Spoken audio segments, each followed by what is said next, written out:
Déjà, évidemment, ça va être de pratiquer le plus possible l'oral et la compréhension orale avant ton voyage.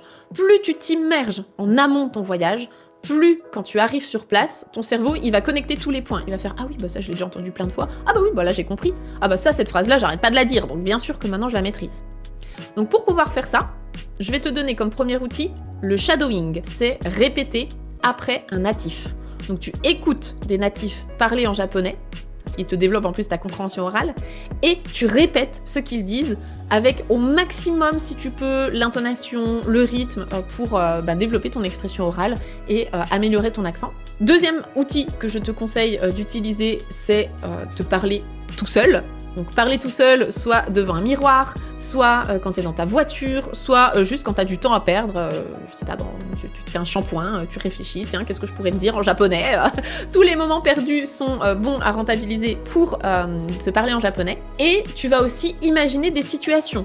Donc j'arrive au Japon, qu'est-ce que je pourrais demander ? Il faut que je commande un billet de train, il faut que je commande dans un restaurant, il faut que je demande des informations dans un hôtel, dans un magasin. Enfin voilà, tu imagines toutes les situations possibles et tu imagines des dialogues.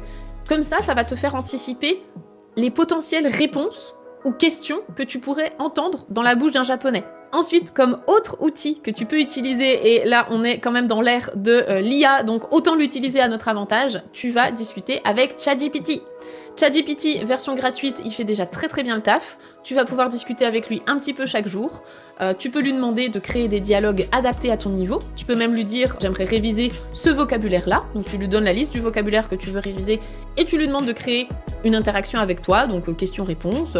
Tu peux lui dire « mets-toi dans la peau d'un japonais, je sais pas, dans une gare et j'ai besoin de commander un billet de train ».